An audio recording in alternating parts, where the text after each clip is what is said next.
crescer. E, e a tendência é continuar crescendo. Então, isso é o que a ciência mostra, né? Existe uma expectativa de, em 2030, a expectativa é ser de 80 anos de idade e, em 2060, 120 anos de idade. A expectativa de vida, gente, não é uma pessoa que chega lá, não, é a média. Hoje, a média do Brasil é 77. Agora, isso aqui tem, obviamente, os avanços da tecnologia, tem nanotecnologia, inteligência artificial, tem um monte de coisa aqui por trás dessa expectativa aumentando. Não quer dizer que a gente esteja vivendo com mais qualidade, pelo contrário.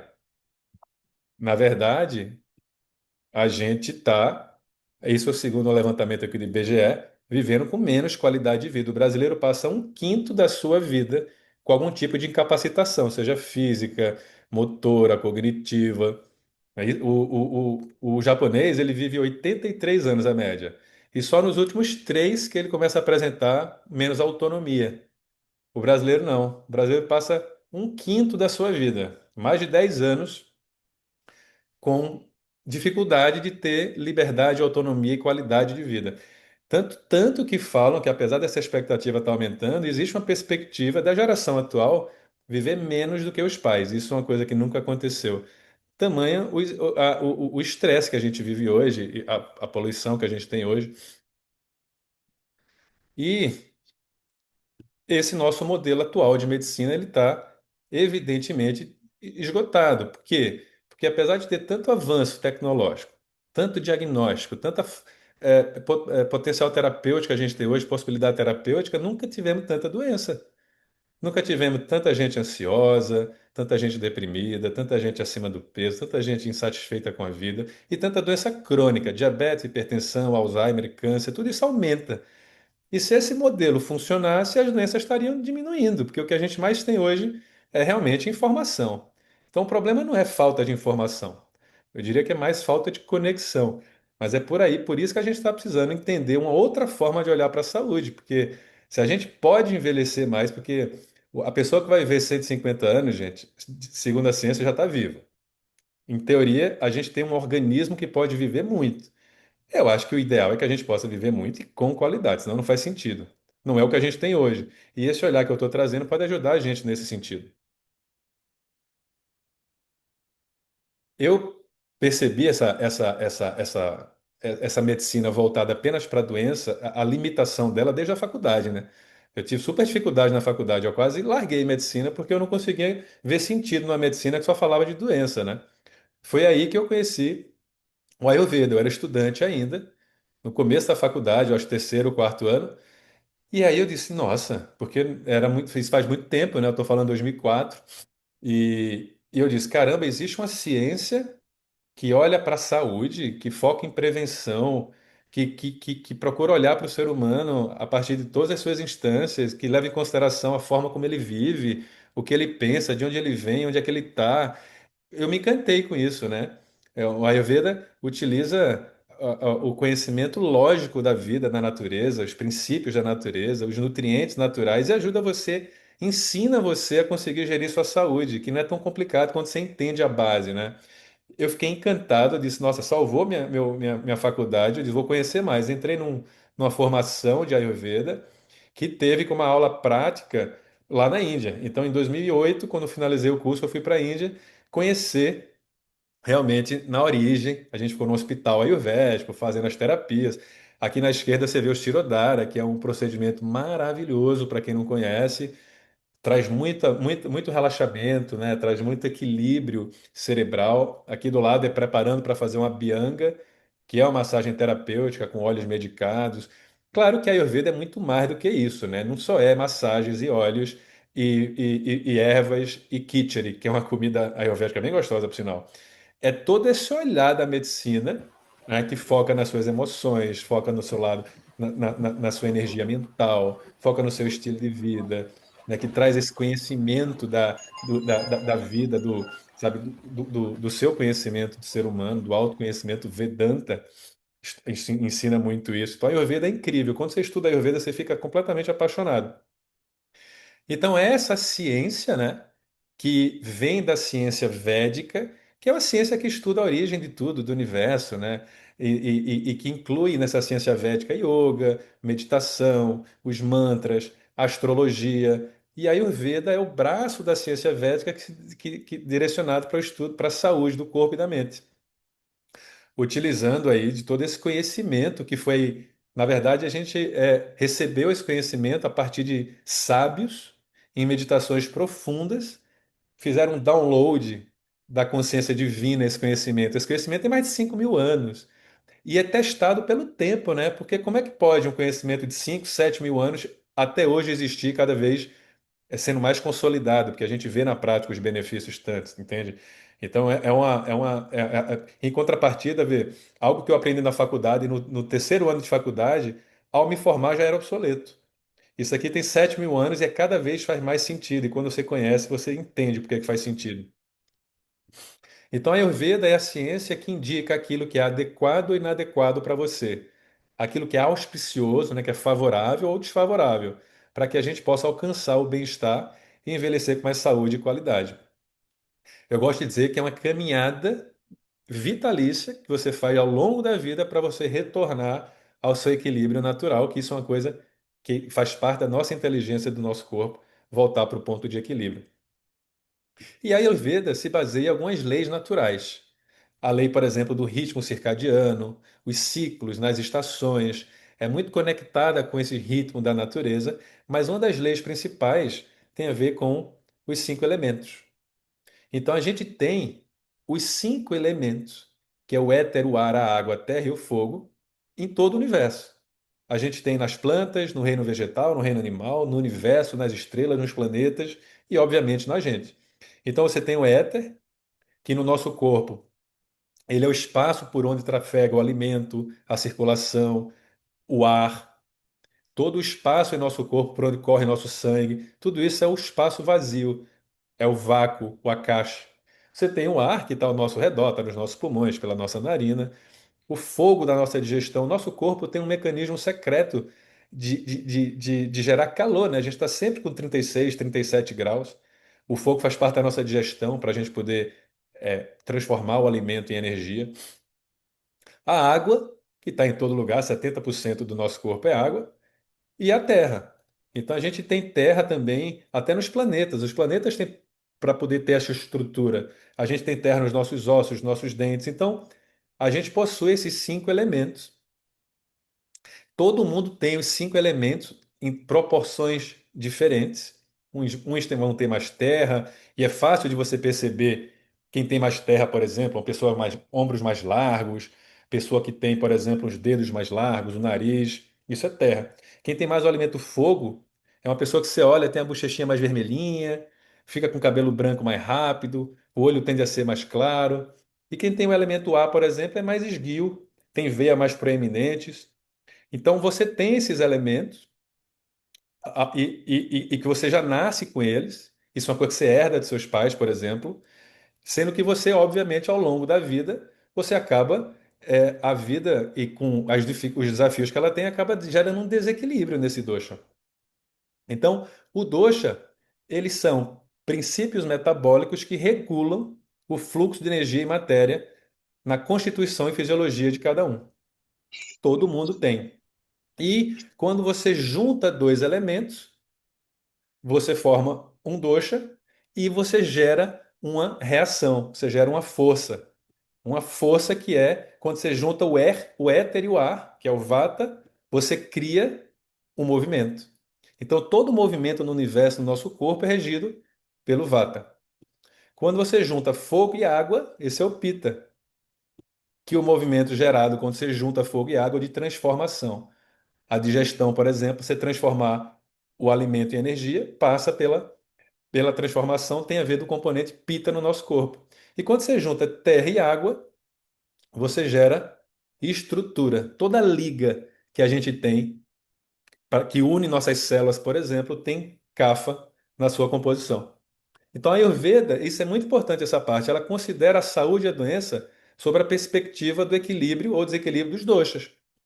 Então, você nasce com seu elemento, como eu falei, então, digamos, você nasceu com vata. Ao longo da vida, A tendência no envelhecimento é você ir agravando esse vata. Você vai ficar com excesso de ar, por exemplo, e é a partir daí que vem as doenças. Então, quando você entende o dosha, a natureza dele, você entende que se manter o dosha equilibrado é o grande segredo para você se manter saudável ao longo da sua vida. E a gente aprende formas práticas e fáceis de equilibrar o elemento que tiver em desequilíbrio. Esse é o grande entendimento. É muito importante você conhecer o seu dosha, saber do que é feito, né? É fundamental para que a gente possa adaptar nossa rotina, nossas estratégias de saúde, que vai ser diferente para cada um, claro, as nossas necessidades e qualidades específicas.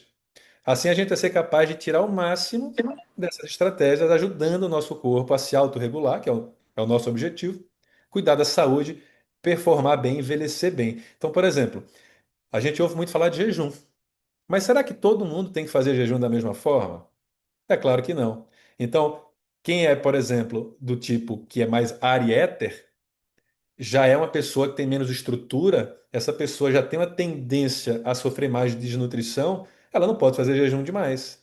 O jejum não pode ser semanal, não pode ser tão intenso, não pode ser de tantas horas. Quem é o Kapha já tem uma tendência oposta, se dá super bem com o jejum. O jejum passa a ser terapêutico para um Kapha. Então, aquela pessoa que você olha, que tem uma estrutura corporal mais larga, tem um metabolismo mais lento, você já sabe que para ela o jejum é muito mais benéfico do que para aquela pessoa magrinha, que você identifica que tem um componente de ar e éter muito maior. E aí, a gente conhecendo nossos doshas, conhecendo a nossa natureza, a gente vai entender o que é que desequilibra a gente. Óbvio que tem fatores que desequilibram cada dosha especificamente, mas existem as questões comuns que geralmente desequilibram todos os doshas.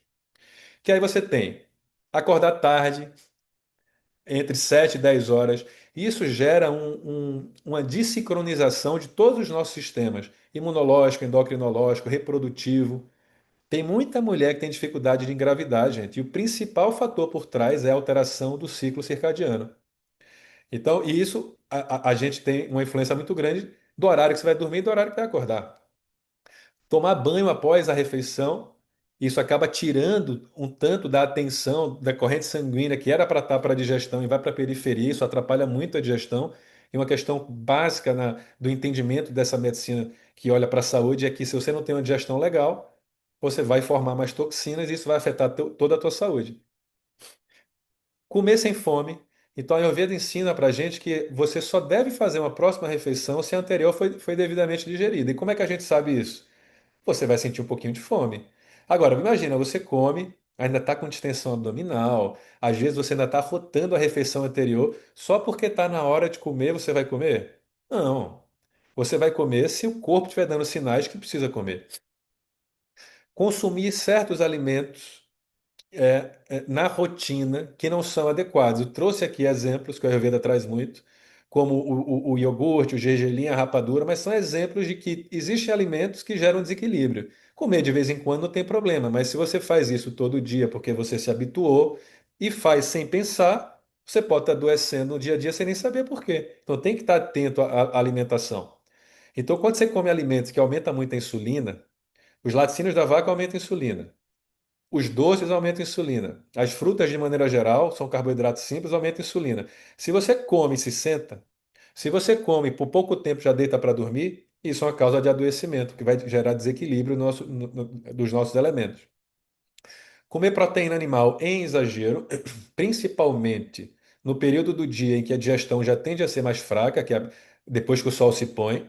Então, a ingesta proteica ela deve começar em maior quantidade ao longo do dia. A primeira refeição pode ter uma ingesta boa, no almoço tem uma ingesta boa, mas a partir daí a gente tem que ir diminuindo a ingesta proteica animal, principalmente.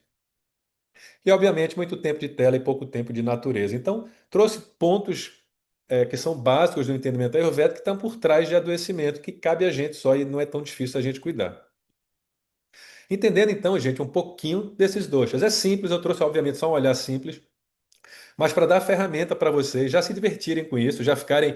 Primeiro, depois a gente pode mandar aqui um questionário para ajudar vocês a entenderem o dosha de vocês. Mas aqui é para entender um pouco como é isso e como isso pode influenciar na tua saúde. Então, o Vata Dosha, composto por ar e éter, ele é formando a energia do movimento. Então, todo movimento que acontece, o movimento dos pensamentos, né, os movimentos que acontecem, o avião no céu, nas nuvens, precisa desse dosha.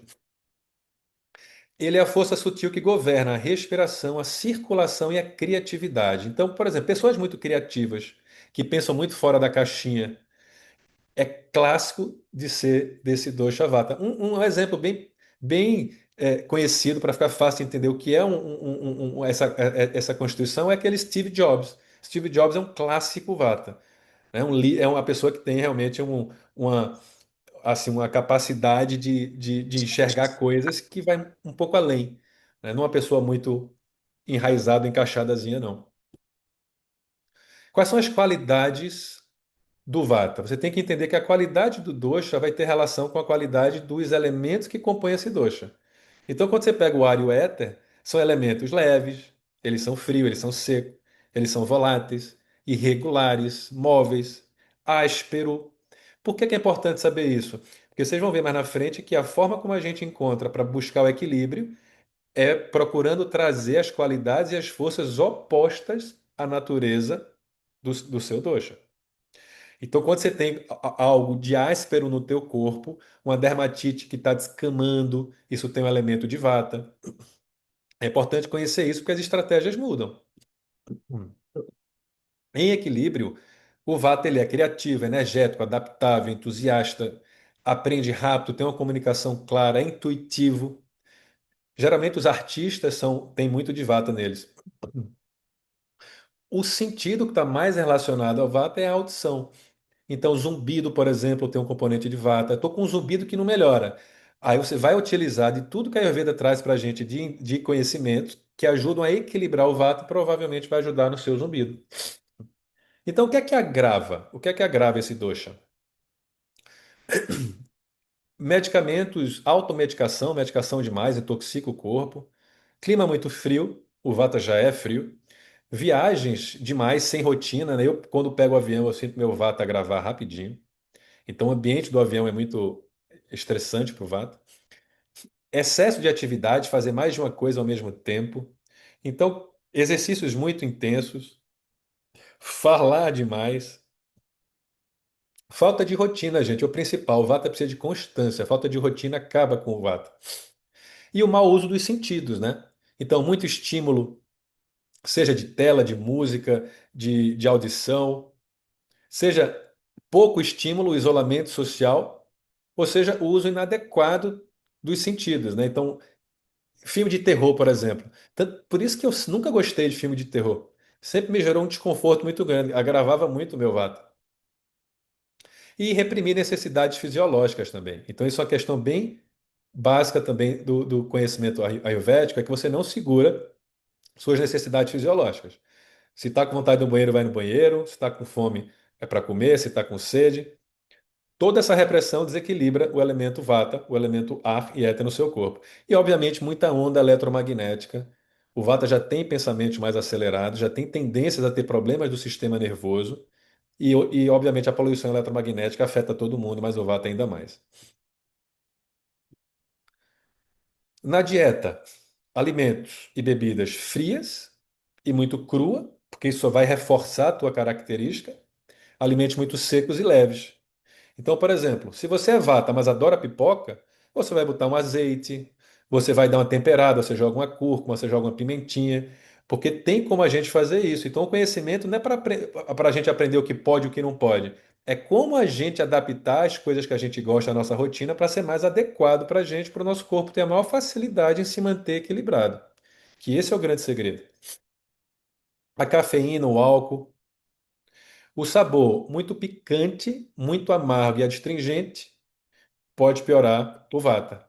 E aí a gente vai nos alimentos e entende quais são os que têm mais dessa qualidade. E a gente, para essa pessoa, procura ter esses alimentos em menor quantidade.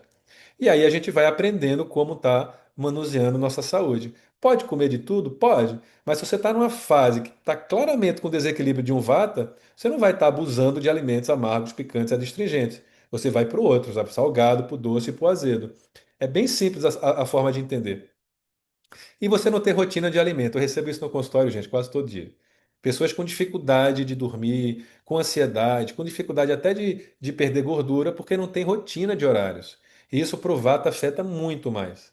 Um Vata, para ele poder ter não ficar tão ansioso, tão preocupado, tão estressado. Para dormir bem, tem que ter rotina de horários para exercício, para sono, para alimentação. Isso é super importante.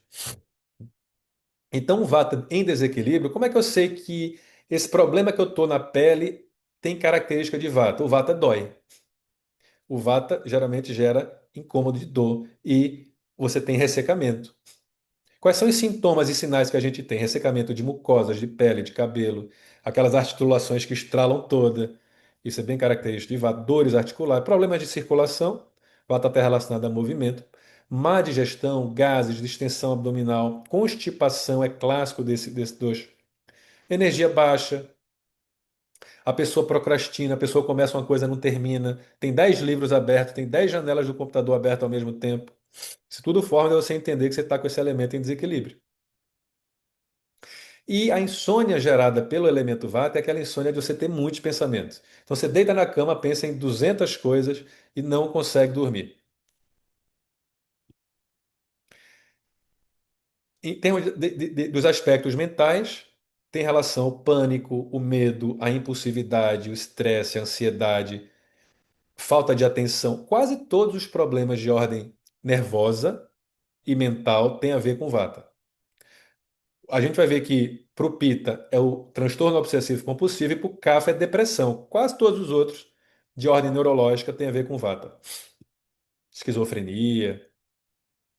E o que é que uma pessoa que tem Vata tem mais risco de desenvolver? Isso é se conhecer, gente. Então, quando você identifica a sua natureza, você sabe suas tendências, você já começa a ter medidas no seu dia a dia para prevenir isso aí. Isso vai muito além da genética. Então, problemas na parte óssea, problemas nervosos, fibromialgia, problemas na audição, tontura, tremores, vasovagal, esquizofrenia. Se você conhece pessoas que têm isso, provavelmente tem um componente Vata.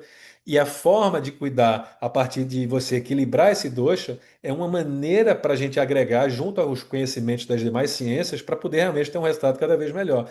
Então não é para excluir nada, é para somar os conhecimentos para a gente poder ter mais capacidade de, por conta própria, ficar bem. Então, quando o Vata está em equilíbrio, você tem leveza, adaptabilidade, se sente inspirado e tem alegria. Mas quando está em desequilíbrio, como é que eu sei que um vata está em desequilíbrio? Ansiedade, inquietação, medo e o corpo fica mais ressecado e você começa a ter insônia. Então aquela pessoa que quando está sentada a perna está balançando assim, sabe? Que fica balançando, ou a mão não consegue ficar parada, isso é típico de vata. Bom, e o pita? Fogo e água. Gera o quê? Transformação. Então, óbvio que para toda a parte digestiva, o pita é super importante. Todo o seu fígado, trato biliar, o intestino delgado é muito importante o pita. Então, ele é para a digestão, para o nosso metabolismo e para o nosso intelecto. Muito importante. Uma pessoa que é dessa natureza é aquela pessoa que consegue começa e termina uma coisa, é um líder nato. Tem uma capacidade cognitiva muito boa, consegue encontrar soluções para problemas mais fácil. E qual é a qualidade? Você junta os dois elementos. É quente, é úmido, tem mais peso por causa da água, é mais oleoso. Então você vai entendendo dessa natureza.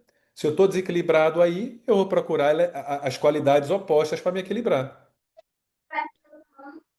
Um item equilíbrio, como eu falei, uma mente afiada, uma digestão forte, um metabolismo eficiente, tem uma pele muito bonita, tem uma natureza de liderança e realmente tem muito mais facilidade de digerir, de ir no banheiro, de se manter um peso também, de desenvolver uma musculatura.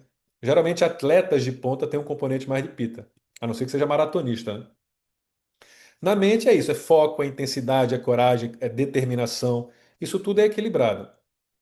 E nesse caso desse dosha, os sentidos envolvidos é mais o tato e a visão. Quase todos os problemas de vista passa por desequilíbrio no pita.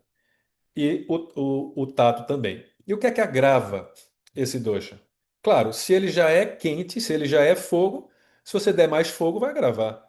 Então, você está se expondo a sol, principalmente nos momentos mais quentes. Você está, por exemplo, fazendo atividade física num ambiente muito quente. Por exemplo, hot yoga, que está na moda todo mundo fazendo hot yoga. Se você já é pita ou está em desequilíbrio de pita, fazer hot yoga é a última coisa que você devia fazer. Você já iria para uma yoga que traz mais tranquilidade, que refresca mais, que respira mais, uma Tantra Yoga, uma Kriya Yoga. Então, esforços muito vigorosos, nicotina, álcool, cafeína é muito ruim, o chá preto em excesso e alimentação rica em fritura, em alimentos processados. Tudo isso agrava, vai aumentar esse fogo na gente. Os sabores picante, azedo e salgado. Então, por exemplo, muita gente gosta de acordar e tomar um copo de água com limão. Mas se você está com desequilíbrio de pita, o limão é azedo, vai desequilibrar ainda mais. Não é o caminho. A gente já iria com algo mais como uma cúrcuma, por exemplo, que tem um potencial anti-inflamatório, que tem um sabor mais adocicado.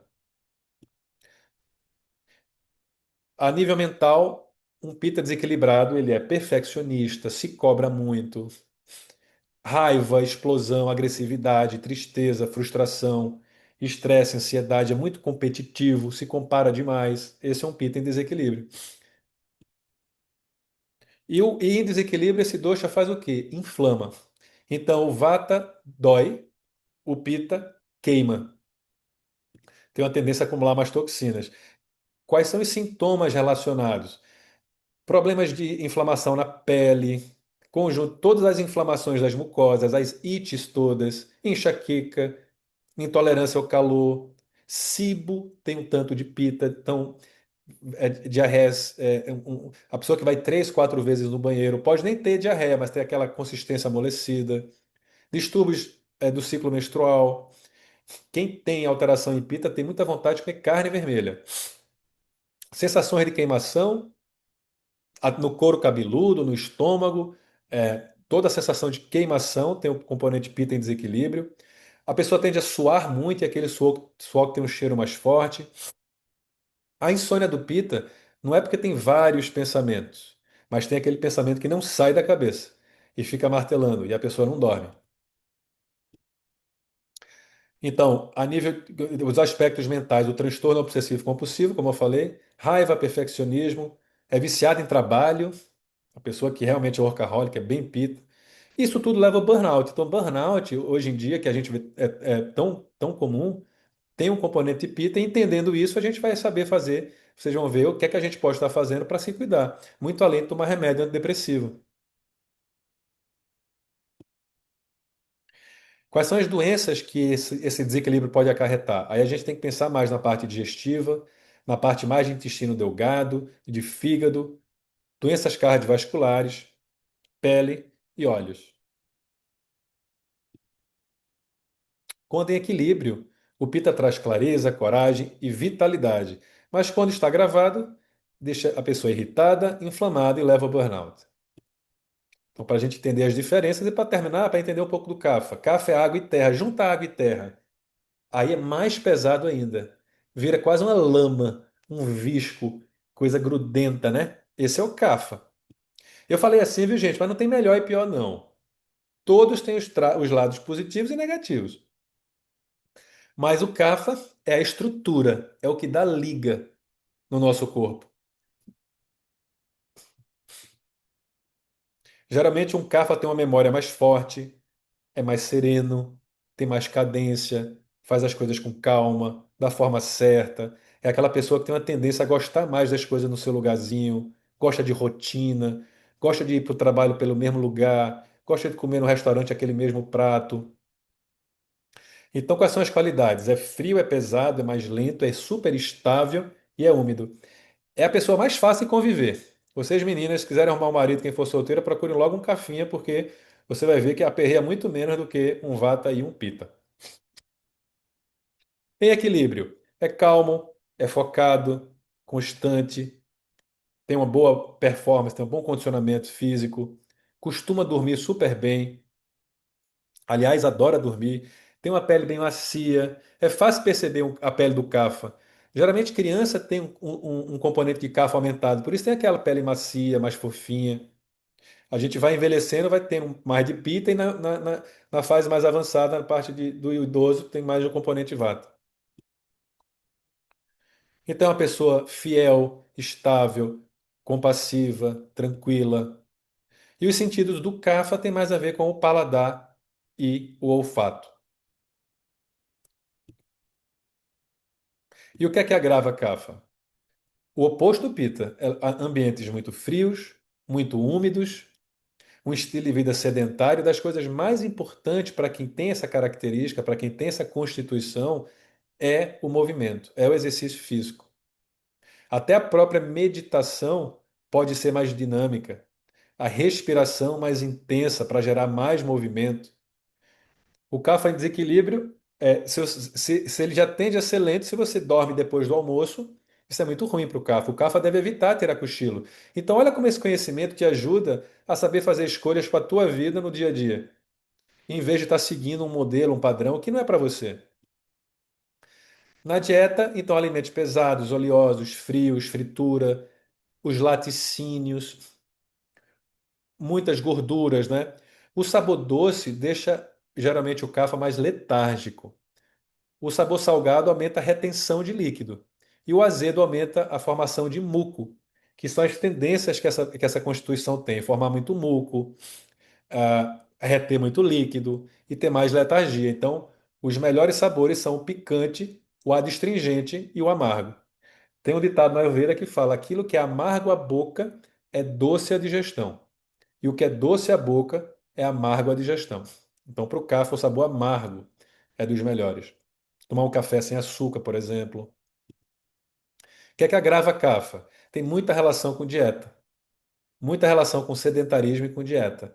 Então, excesso de sal, os laticínios, carne vermelha, as bebidas açucaradas são terríveis, refrigerante, adoçantes e comer mais, comer frequentemente. Comer de 3 em 3 horas é algo ultrapassado, mas é algo que, se a gente for fazer, é ideal que seja para um vata. Para um kapha, é ideal você comer 2 vezes no dia. Você vai ter muito mais tendência a se manter metabolicamente, fisiologicamente muito mais equilibrado. Mas a gente acaba achando que tem que comer 3 vezes por dia, 4 vezes por dia, porque minha avó me ensinou assim. Não, você tem que entender como você é, como você se sente, o que é que você faz no dia a dia que faz você se sentir mais equilibrado. Esse é o ponto. Em desequilíbrio, o kapha gera coceira. Então, por exemplo, você tem uma hemorroida. Se dói, tem um componente de vata. Se queima, tem um componente de pita. Se coça, tem um componente de kapha. Porque não existe a doença, existe doente. Como é que se cuida de uma hemorroida? Depende, a hemorroida de quem? E aí, dependendo da característica dela, você vai ter fazer as escolhas de acordo com o que está precisando ser feito. Então, quais são os sintomas de quem tem um kapha em desequilíbrio? Ganho de peso, retenção de líquido, metabolismo lento, pensamento lento, aquela pessoa toda mais devagar, congestão nasal, resfriados, alergia na pele que coça, obviamente má digestão.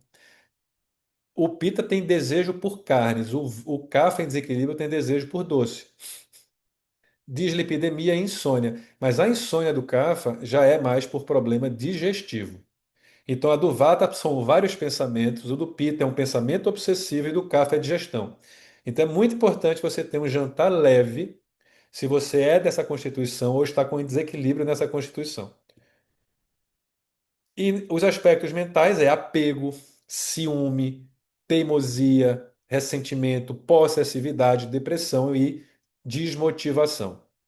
Se você conhece quem se sente assim ou se você está se sentindo assim em algum momento da sua vida, muito provavelmente existe esse desequilíbrio e as atitudes devem ser voltadas para equilibrar isso, para você se sentir melhor. Então, a medicina integrativa tem esse olhar. Eu estou sentindo um sintoma. Às vezes é preciso usar o remédio e está tudo certo. Mas enquanto eu uso o remédio, eu estou pensando, o que é que está por trás? O olhar é, o que é que está causando? A Ayurveda traz uma forma muito prática e que faz muito sentido de a gente entender o que está por trás. Então, se for o caso de você precisar de tomar um remédio, que você está com uma depressão profunda, não consegue sair da cama, você toma, mas você vai entender o que é que eu posso fazer para equilibrar meu kapha. Porque o quanto antes você fizer isso, mais cedo você tira o remédio. É esse olhar que a gente tem que ter. E o que é que você pode desenvolver de doença se você não olha para isso e não cuida da forma que tem que cuidar? Principalmente diabetes, asma, obesidade, problema nos rins, pancreatites e tumores benignos. Gente, isso aí é o dosha, mas o dosha, como eu falei, não é um diagnóstico apenas. É uma forma de você encontrar uma organização para você viver. Você vai entender o que é bom ou não para você. E hoje, porque isso muda. Hoje eu posso estar com desequilíbrio de um elemento, amanhã de outro, amanhã de outro. Então não adianta eu achar que para mim o melhor é isso ou aquilo. Você tem que entender que tudo depende de quem, quando e onde. Tudo pode ser bom para você e tudo pode ser ruim. E da dose também. Bom, então o que é a medicina integrativa, gente? É a medicina que olha para tudo isso. Que olha primeiro para a tua natureza, de onde você vem, para onde você vai, para as suas emoções. Ele leva em consideração seus aspectos mental, espiritual, emocional, energético, físico, seu estilo de vida, sua rotina. Como é que está a tua alimentação? Como é que você conduz a sua vida? Olha para tudo isso. Como é que está a tua rotina, teu sono, teus níveis de estresse? Os fatores ambientais, a toxicidade ambiental, as ondas eletromagnéticas, seus relacionamentos. Como que você vai cuidar de alguém que ele está num relacionamento tóxico, que não se permite ter a liberdade de fazer os movimentos que sente que tem que fazer? Tudo isso influencia. Não adianta estar remediando um problema que não vai cuidar de remédio, porque não tem remédio que corrija um problema que seja baseado, por exemplo, num comportamento inadequado, num estilo de vida inadequado.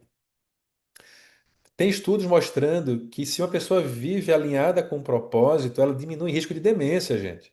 Alzheimer é uma coisa que mais cresce hoje em dia. Eu pergunto, será que esse crescimento todo do Alzheimer, será que dentre outros fatores não tem a ver com as pessoas vivendo uma vida tão vazia, sem um propósito, envelhecem, chega lá na frente, não faz sentido a vida?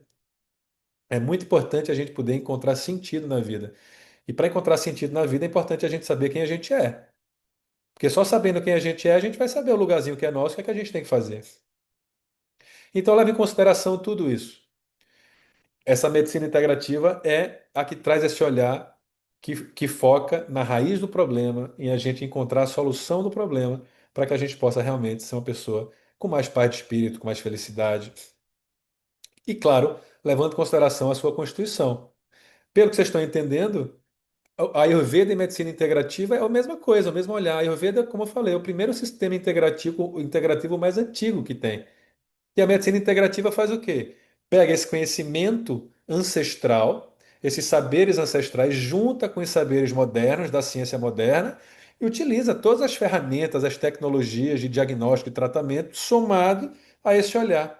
Quando você junta os saberes ancestrais com o moderno, não tem como dar errado, você vai ter aí um conhecimento muito amplo para ajudar a cuidar da sua saúde. E uma questão fundamental para a gente entender, porque isso aqui é super importante e é fácil de entender. O... É algo que existe na natureza, por exemplo, que é o quê? O semelhante aumenta o semelhante. E o equilíbrio vem dos opostos. Então, esse conhecimento é básico para você que quer aprender a cuidar da sua saúde. Na natureza, a gente vê isso. Nas regiões tropicais, a natureza oferece um água de coco para refrescar, para compensar o calor. E o contrário, em climas muito frios, você tem raízes picantes. Você vai ter o gengibre, você vai ter coisas para estarem lhe equilibrando. A mesma coisa na nossa medicina. Se você tem uma pessoa que tem um estilo de vida que está deixando o sistema nervoso dela muito para o lado do simpático, a gente vai trazer um estilo, estratégias que vão aumentar o parasimpático dela, para equilibrar. Então, contato com a natureza, respiração, é, pode entrar com nutrientes como magnésio, por exemplo. Enfim, tem muitas estratégias. Cuidar do sono. Mas o sentido é esse. Então, se eu estou com desequilíbrio de pita, que tem qualidades de ser pesado, ser quente, eu vou entrar no dia a dia com coisas que são leves, que são frias. Esse é o raciocínio básico. O semelhante aumenta semelhante, os opostos equilibram. Então, se você, por exemplo, já está com desequilíbrio de pita, você não vai estar comendo muita pimenta no seu dia a dia. Só vai aumentar o fogo. Então, o equilíbrio nasce da dança dos opostos. O fogo é acalmado pela água, o vento estabilizado pela terra e a leveza que eleva a densidade. Na alquimia dos doshas surge a harmonia. Quando a gente lembra que aquilo que cura é sempre o oposto do excesso. Então, você não vai dar um termogênico para uma pessoa que já é muito acelerada. Você não vai dar um calmante para já quem está desmotivada. Isso a gente já faz na prática, mas a gente entendendo a partir desse olhar da Ayurveda, a gente vai ter mais ferramentas ainda para conseguir gerir nossa saúde. Então, como são bem de uma forma mais fácil de entender, eu resumi aqui umas coisas, como são as estratégias de saúde para quem está, por exemplo, com desequilíbrio de vata. Então você pode acordar antes das 6, porque se acordar antes das 6 você vai ter mais clareza mental, vai ter mais energia do que se você acorda a partir das 6 horas. Entre 6 e 10 você vai ter uma tendência, quanto mais avançar nesse horário, a acordar com mais letargia, porque esse é o horário de cafa. Então acordar antes das 6 horas é fundamental. Claro que se você vai acordar antes das 6 e tem que dormir pelo menos 7 horas, então você faz a conta, tem que dormir no máximo às 11 horas, idealmente às 10. Claro que isso é uma rotina, né? Vão ter momentos que não vai dar e tá tudo certo. É importante você começar o dia com mais cadência. Take your time, take it easy. Acorda, se espreguiça, revisita teu sonho, respira fundo, se conecta nesse momento com Deus. Começa devagar, não já começa pegando um telefone, respondendo uma mensagem, se preocupando com o trabalho. O começo da manhã, a primeira hora do dia para um vata, vai impactar em todo o restante do dia. Faz muita diferença isso. Então, a pessoa que está ansiosa, uma pessoa que tem muito medo, uma pessoa que está com má digestão, uma pessoa que tem insônia, se ela não cuida da primeira hora do dia, ela vai reforçar esses desequilíbrios ao longo do dia. Como a gente, o S-dosha tem uma tendência a ser mais seco, a ressecar e a desnutrir, é muito importante a nutrição para o vata, é muito importante a hidratação.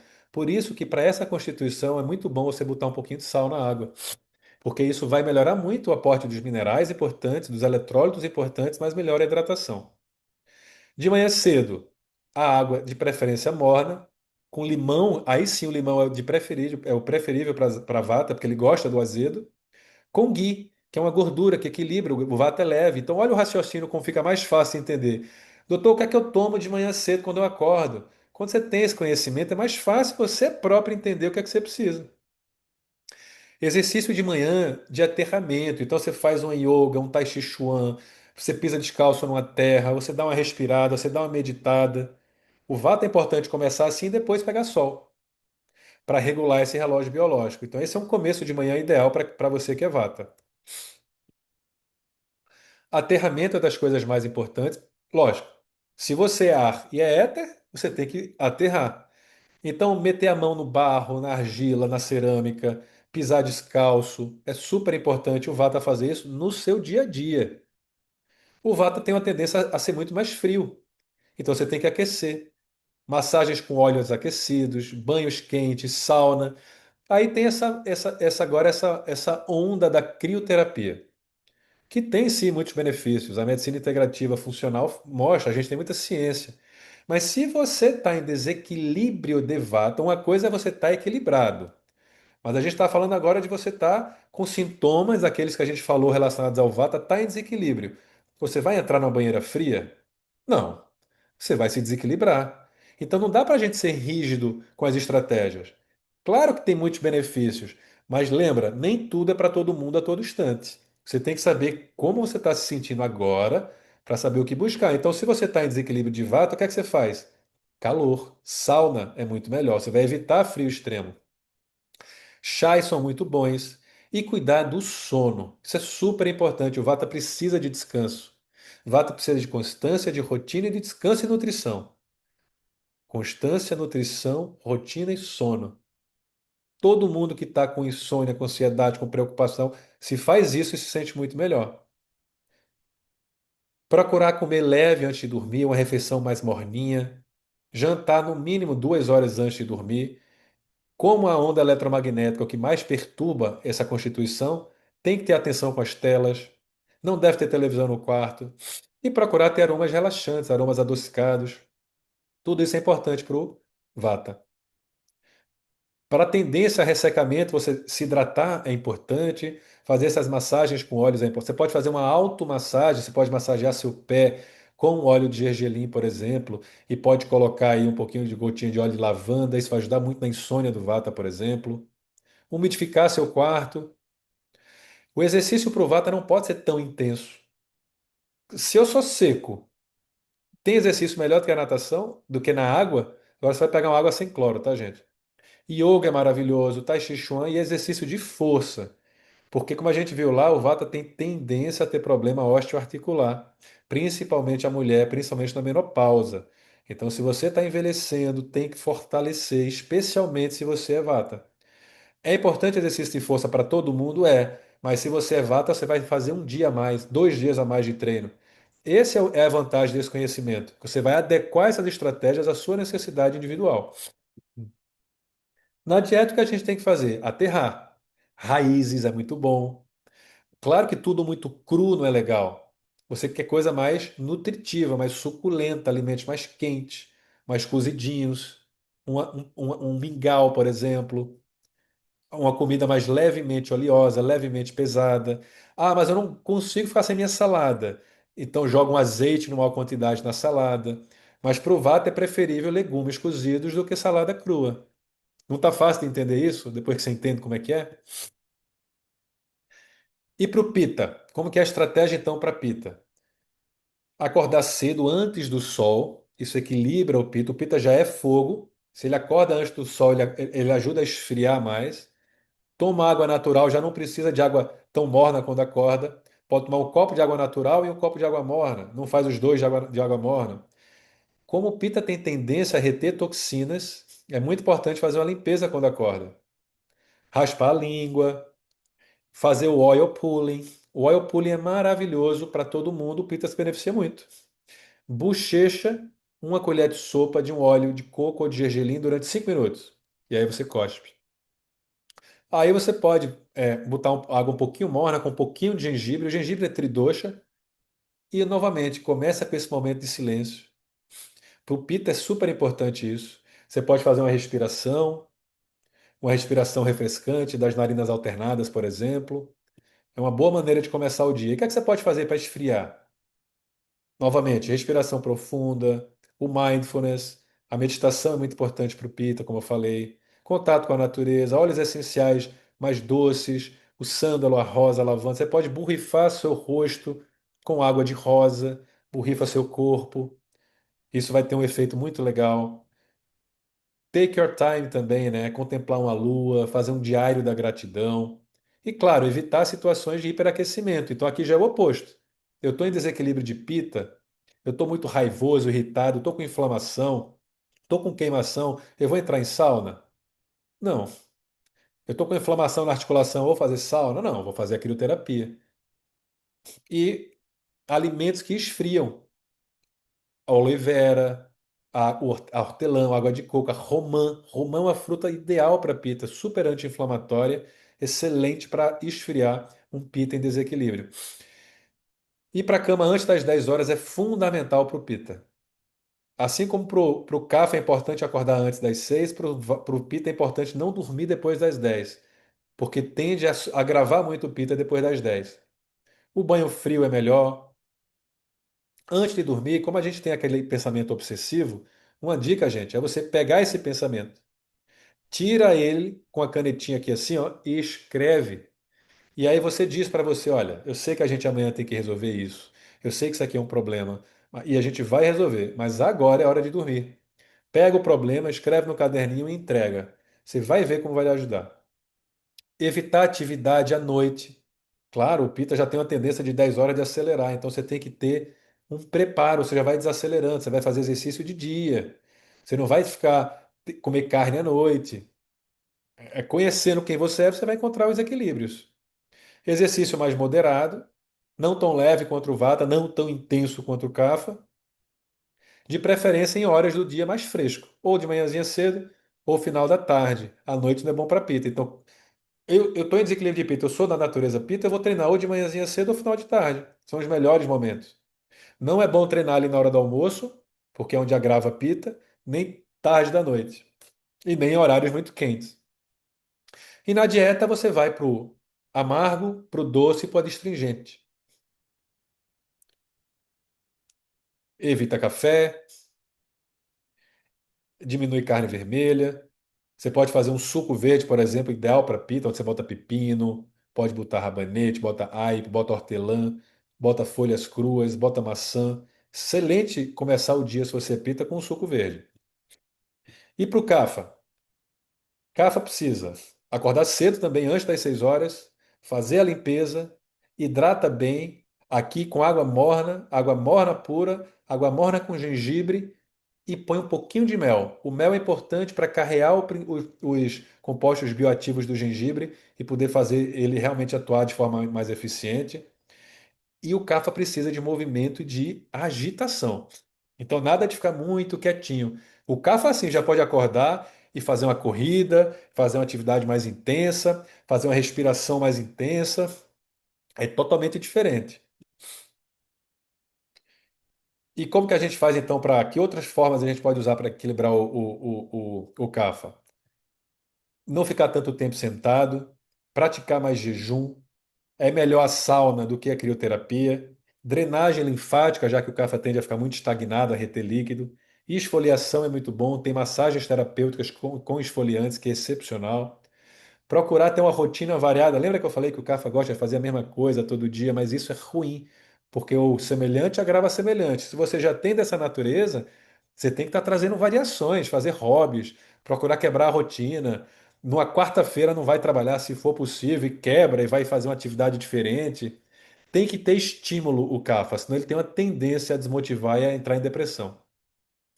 E no caso, aromas são mais quentes e picantes, estimulantes. Não vai ser um lavanda, já vai ser um eucalipto, um alecrim. Então, óleo essencial é bom, mas será que o mesmo óleo é bom para todo mundo? Eu acho que está ficando claro isso para vocês entenderem, né, gente? O que mais? Exercício. Então, o Kapha aí sim é o que mais precisa de exercício. Pode fazer exercícios intensos, o HIIT, que é aqueles tiros, por exemplo, com regularidade, é muito importante.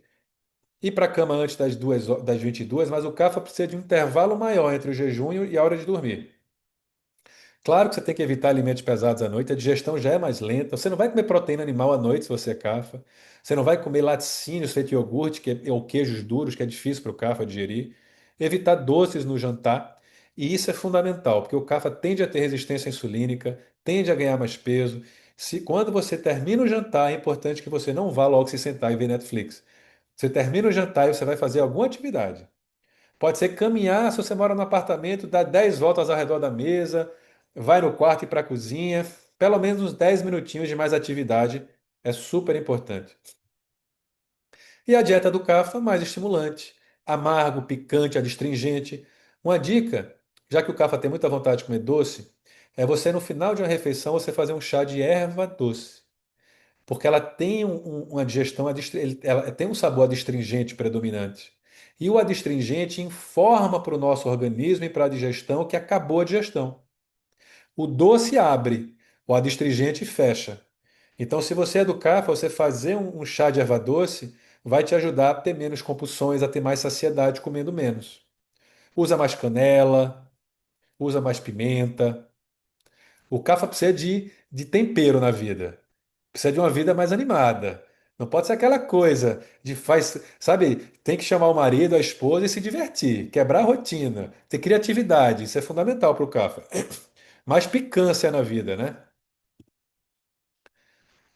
Bom, olha quanta coisa, né, gente? E a gente pode utilizar esse olhar que eu estou trazendo para vocês, de todos esses fatores que influenciam na saúde, na doença, o aspecto físico, o comportamental, o emocional, pode trazer tudo isso para a gente, por exemplo, saber como cuidar de um quadro clínico específico. Então, por exemplo, vamos falar de enxaqueca. Se a gente usa a medicina tradicional, que a gente aprende em faculdade, enxaqueca a gente vai tentar encontrar uma doença por trás e vai descobrir qual que é o melhor remédio. Qual que é o analgésico, qual que é o anti-inflamatório. Se toma o remédio e passa, a gente fica feliz. Eita, acabou o problema. E passa a remediar. Eu tenho pacientes que chegam para mim que tomam remédio para enxaqueca há 20 anos. E com pouco tempo a gente consegue tirar o remédio e acabar a enxaqueca. Mas qual que é o olhar da medicina integrativa? O que é que está por trás da enxaqueca? Tem estresse, tem o componente genético, mas não é tão importante. Tem fatores dietéticos, vários alimentos podem causar enxaqueca. Claro que varia de pessoa para pessoa, mas tem aqueles que são mais comuns. O queijo, o chocolate, tem gente que tem com melancia, tem gente que tem com abacate, mas geralmente os laticínios têm muita relação. problemas digestivos. Então, geralmente a pessoa não digere bem proteína e produz proteínas, cadaverina e putrescina, que gera enxaqueca. Então, essa é uma pessoa que deveria diminuir um pouco a proteína animal, especialmente à noite. Metais pesados podem causar enxaqueca, problemas com sono, alterações hormonais. Você tem desequilíbrio do estradiol com a progesterona, você tem alteração na tireoide, você está muito estressada com problemas no cortisol, tudo isso pode dar enxaqueca. A gente acabou de ver enxaqueca e desequilíbrio de pita. Olha quanta coisa em relação a como equilibrar a pita a gente pode usar para tratar a enxaqueca. E também tem um lado psicossomático, emocional, comportamental. A pessoa muito controladora, que não deixa a vida fluir, que quer decidir cada passinho, entendendo e controlando tudo, não confia que a vida sabe mais do que ela precisa. A pessoa muito crítica dela própria vai ter enxaqueca. Então a gente tem que trazer todos esses olhares para ajudar uma pessoa a conseguir se livrar do problema. Então, na constipação, por exemplo, pode ser problema de pouca fibra, pouca água, pouco movimento, está tomando laxante o dia cronicamente. A alimentação, por exemplo, você ter uma alimentação mais pesada é muito ruim para a constipação, com mais farináceos, com mais doces, pesada à tarde da noite. Novamente, se você tem disbiose, se você tem hipocloridria, se você não dorme bem, é das coisas que mais alteram o ritmo circadiano e o peristaltismo. Aí alterações hormonais tem um monte. Excesso de a gestante pode ter constipação por excesso de progesterona, problema de tireoide, mas a gente viu também constipação tem desequilíbrio de vata. Então a gente tem que trazer toda essa abordagem e saber o que é que a gente pode fazer de exercício, de hora, de tudo. A constipação pode ser comportamento, você tem a vontade, você prende porque você não quer ir num banheiro público, porque você tem vergonha.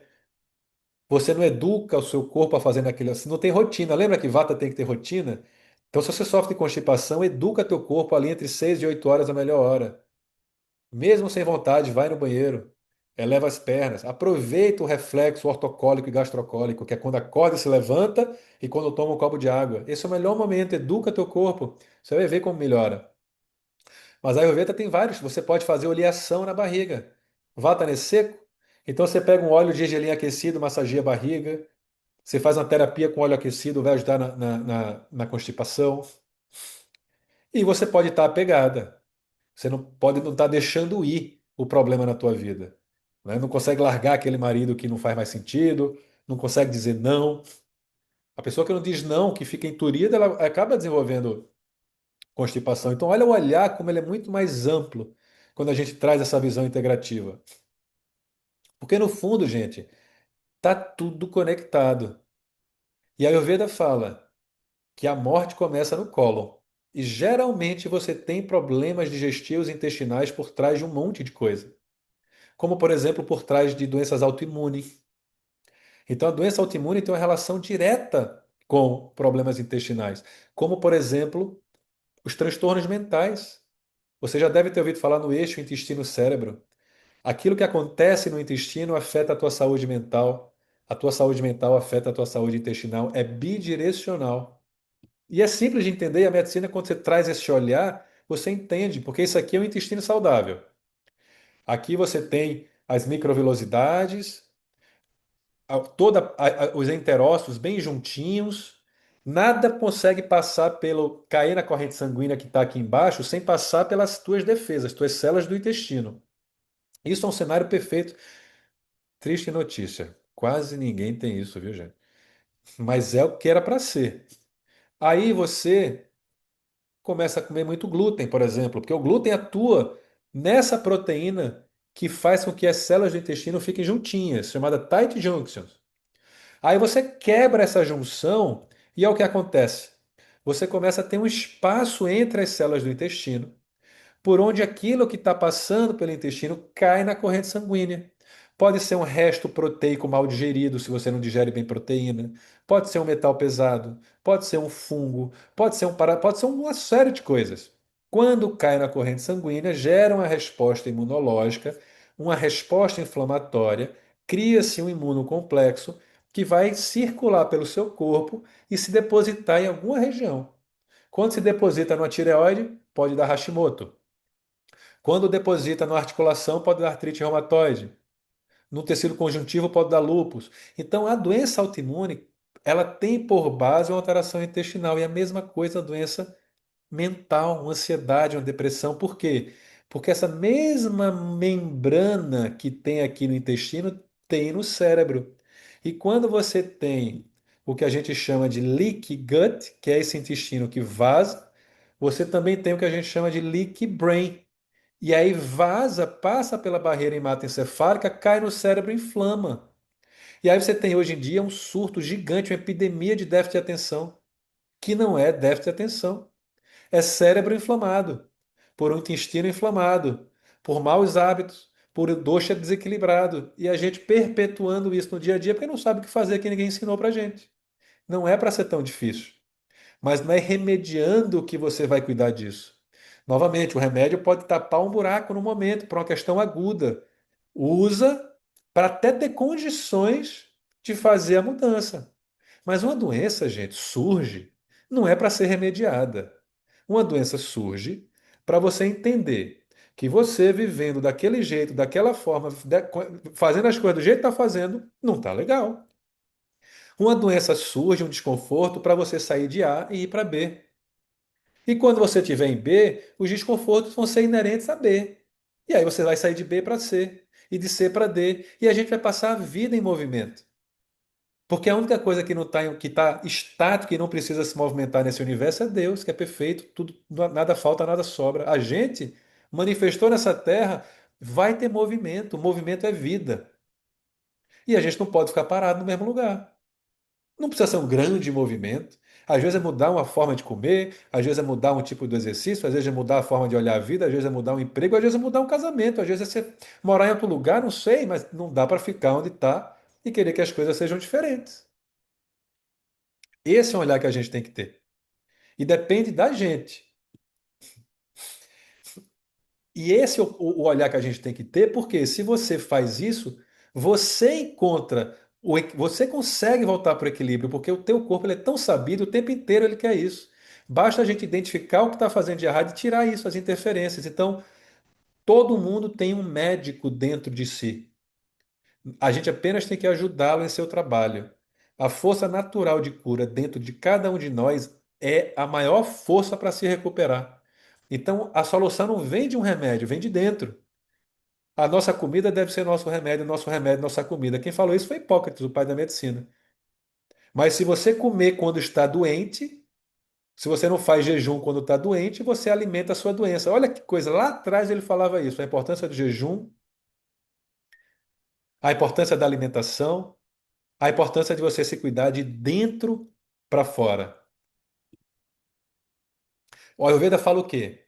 Que para a gente, um organismo vivo, manifestar o que a gente tem de melhor, envelhecer bem, poder ter aquela expectativa de vida com qualidade, o que é que a gente tem que fazer? Nutrir o corpo, dar os nutrientes que o corpo precisa e eliminar de si aquilo que interfere, justamente para que o corpo possa se regular. Então, indiscutivelmente, a gente é nosso melhor negócio. A gente tem que investir na gente, em se conhecer, conhecer quem a gente é, para a partir daí saber o que a gente tem que fazer.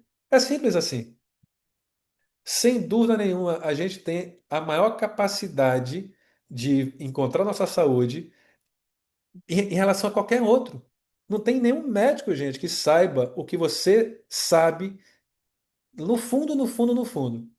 Claro que você tem que prestar mais atenção em você. Claro que você tem que passar a se observar. Claro que você tem que desenvolver sua intuição. Você tem tudo o que precisa para ser saudável. Teu corpo sabe se regular, você dá o nutriente, tira o que atrapalha, a partir de uma autoobservação que você vai cada vez mais aprendendo, percebendo as tuas necessidades, através da tua intuição. Então a gente passa a confiar mais no que a gente sente do que no que a gente entende. Porque o que a gente entende é muito limitado. Quem é a gente para achar que entende alguma coisa? Se tu nasceu numa cidade, foi filho de duas pessoas, que foi para uma escola, que conviveu com um punhado de amigos, o mundo é muito maior, pelo amor de Deus, né, gente? Tem ser vivo nesse universo todo para a gente achar que a gente sabe de alguma coisa. Com a mente não sabe, mas você sabe tudo o que precisa saber. Com a mente aqui, ó. É um coração cheio de mente. e uma mente cheia de coração. Esse é o caminho. Foi isso que eu me dei conta quando eu fui morar na Índia. Isso tudo que eu estou falando para vocês, eu senti na pele quando eu tive a minha primeira experiência lá. Esse olhar da medicina, essa conexão, essa noção de que tá tudo certo, que a gente só precisa estar com a gente, conectado com a gente, desenvolvendo a intuição, sabe, se familiarizando cada vez mais com a nossa energia. Porque aí você vai saber quando é para a direita, quando é para dizer sim, quando é para dizer não, e você vai ficando cada vez mais coerente. E essa coerência transmite para o universo com muito mais clareza uma informação que vai te dar o que você precisa. Se você tem coerência entre o que você sente, o que você pensa, o que você fala, o que você age, fica muito claro para o universo quem você é, o que você quer, o que você precisa. E chega para você. E chega de onde você menos espera. Porque o universo é abundante, tem para todo mundo. Mas é difícil a gente conseguir encontrar coerência sem se observar, sem silenciar, sem se retirar, sem respirar, sem ter consciência com o que come, sem ter uma vida consciente. Porque é a consciência que a gente precisa ter para ter coerência. E a gente faz isso com consistência, resolveu o problema, gente. É consciência com coerência e consistência. Esse é meu lema. A maior revolução da nossa geração é a descoberta de que os seres humanos, ao mudarem as atitudes internas de suas mentes, podem mudar os aspectos externos de sua vida. Eu acredito nisso 100%, eu vejo isso na minha vida. A vida que você quer está em você, está em você. E a sua realidade, ela é um eco de quem você está sendo. Ah, não estou gostando da minha vida? Olhe para você, está dentro de você. A mudança que você precisa fazer está contigo. Muda, lá fora repercute. Lá fora é só um reflexo. A realidade é uma extensão da tua consciência. Por isso que a gente precisa ter esse olhar integrativo, que traz toda essa consciência para nossas escolhas do dia a dia. Com certeza você vai ter mais paz, você vai ter mais saúde e o mundo vai ser um mundo melhor para você, para os seus filhos, para as gerações que estão por vir. E aí a gente pode mudar essa essa perspectiva aí dessa geração que está por vir ser a primeira que vai viver menos que a gente. Se a gente assumir isso e viver com mais consciência, a gente reverte isso. E a gente vai conseguir chegar aí em 2060 com uma média de 120 anos, com muita qualidade, com muita felicidade. E é isso que eu espero para todos vocês. Muito obrigado.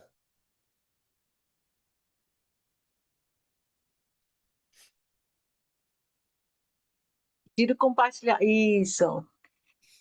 Então, gente, esse é o momento. Alguém tem alguma pergunta para fazer? Se vocês tiverem uma pergunta agora, eu vou pedir para que vocês desativem o microfone e possam falar.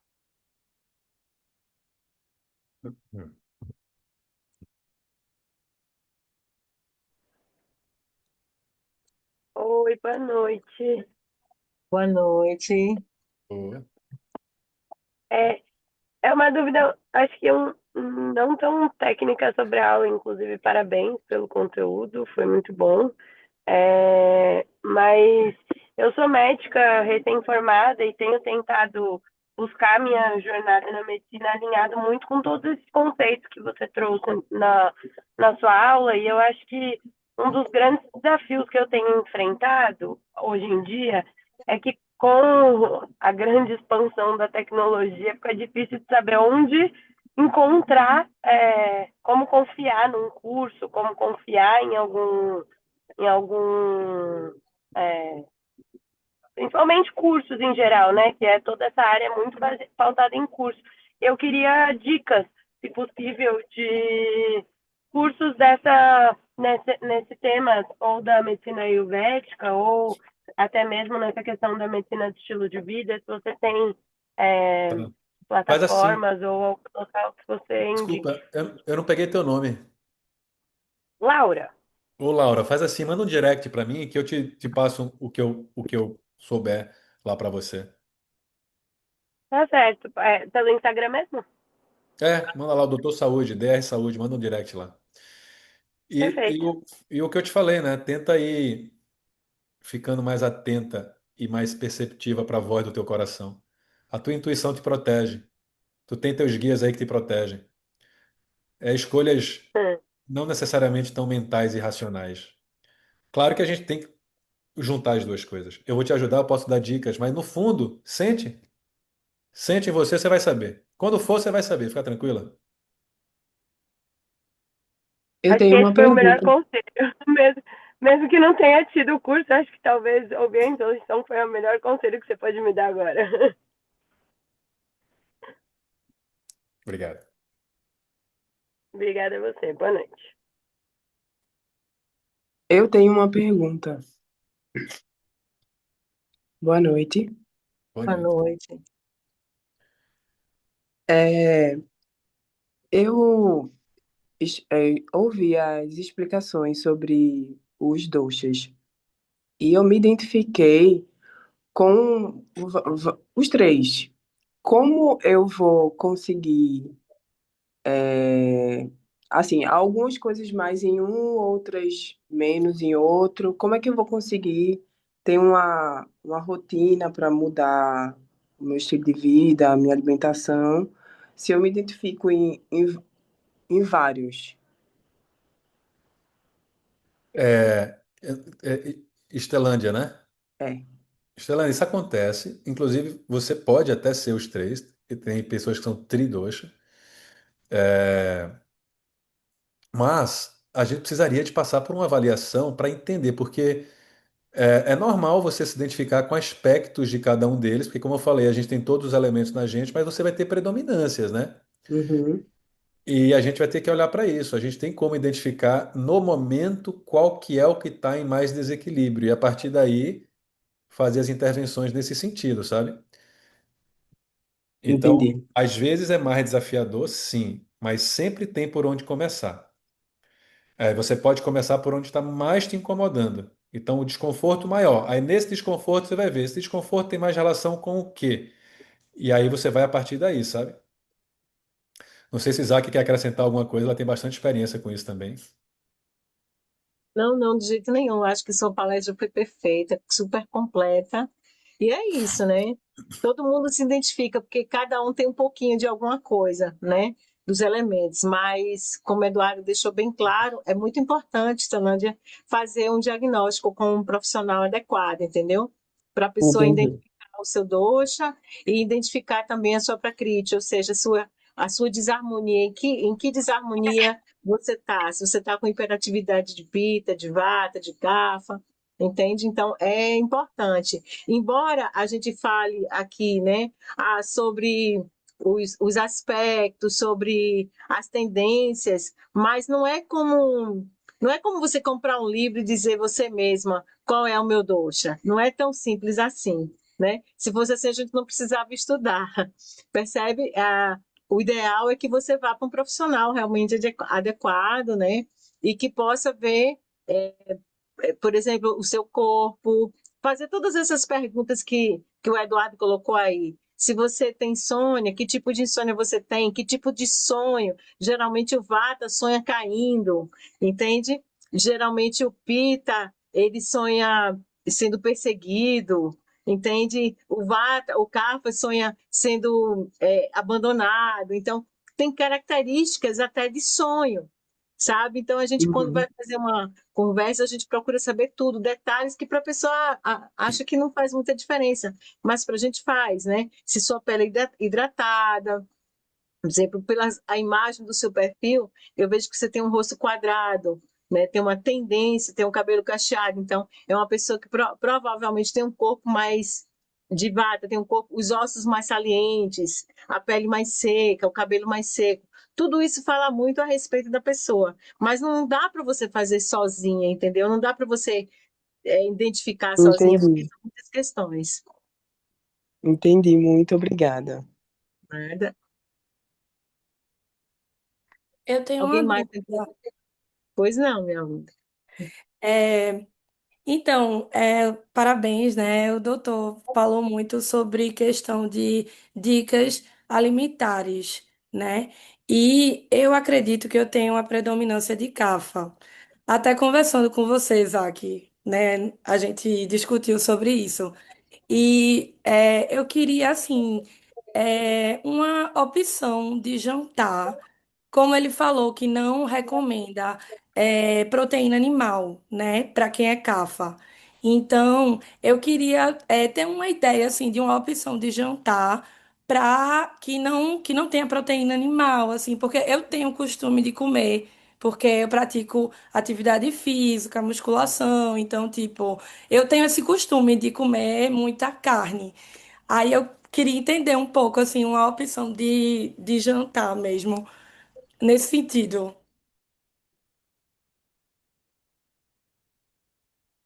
Entendi. Olha, aí, num vácuo, né? Porque e tem cafas e cafas, né? Cada pessoa é única, né? Então é difícil dizer assim sem te conhecer. Aham, Mas num vácuo, alimentos mais quentinhos, mais leves, você pode fazer uma sopa. Porque vê, o que é que você pode fazer? Você pode ter uma proteína mais no lanche da tarde. uhum, Então você deixa a sua proteína mais forte no lanche da tarde, para você já não perder aí não ter essa deficiência proteica, e uhum, janta mais leve.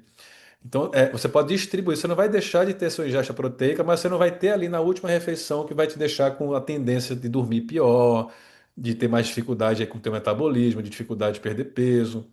Então você pode, se você faz uma proteína no lanche da tarde, às vezes você pode jantar uma sopa de gengibre, né, com uma sopa de legumes assim,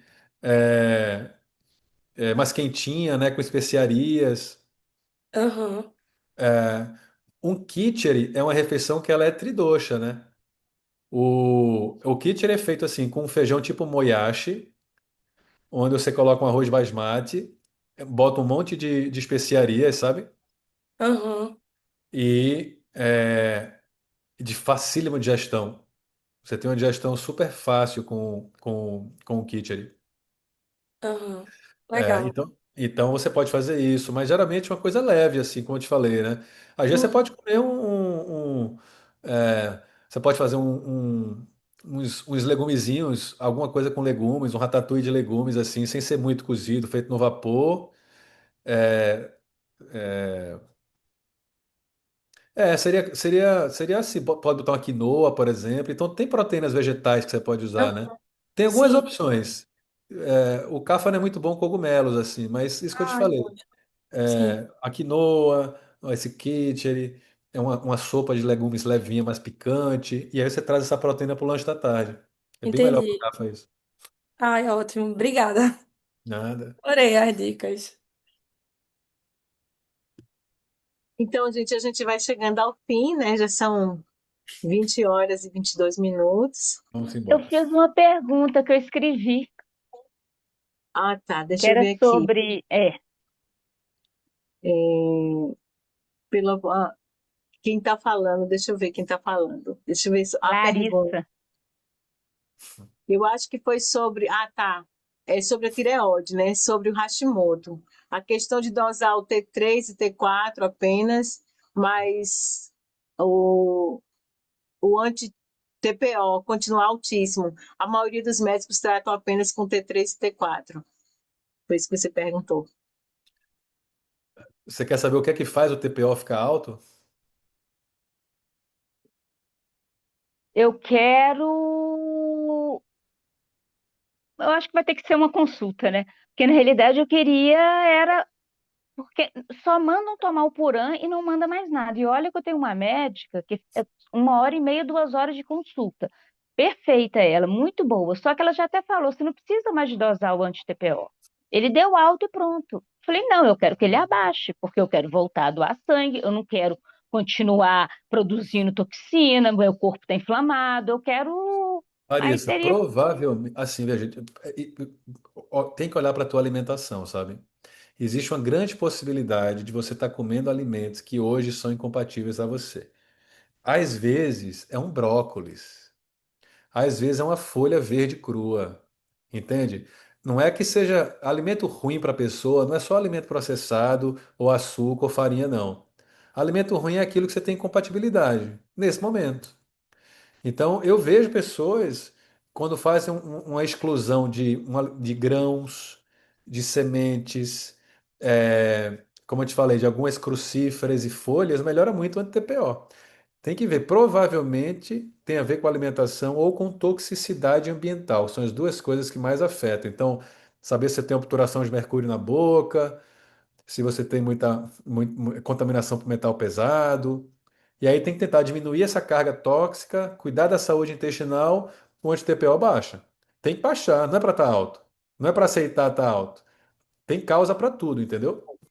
É exatamente isso que eu tô querendo, porque eu não quero aceitar isso. Até Você posso vai continuar a encontrar. tomar Você o vai purão encontrar o a resto da solução aí. vida, mas Tem jeito. Depois manda mensagem para mim obrigada. direto que a gente pode trocar mais ideias sobre isso. Tá bom, obrigada. Valeu, boa noite, gente. Bom Então, final de gente, semana para vocês. eu quero agradecer a vocês, a presença de todos vocês. Quero dizer que a gente aqui do Pura Luz tem um pequeno curso sobre introdução dos doshas, tá? Então, se você tem dúvida, quer entender um pouco mais de forma primária, para você poder entender um pouco você, fala com a Nayara aí, que ela passa para você o link, tá? Para você ter uma noção. E dizer que o Dr. Eduardo Magalhães atende aqui no Pura Luz e também atende online, tá? Então, qualquer informação, fica aí com vocês a dica, né? Tanto do cursinho de para quem quer aprender um pouco mais sobre o doce, entender um pouco mais, para quando for marcar a consulta com o doutor Eduardo, já ir mais ou menos entendendo, né, o que é que você anda fazendo de errado para facilitar o diagnóstico, ok? Então fica aí a dica do curso e fica a dica também da consulta com o Eduardo Magalhães, ok? Então, gratidão, gente, boa noite, tá? Bom retorno para casa, quem está indo para casa. Bons sonhos, bom descanso. Gratidão a todos e até o próximo encontro.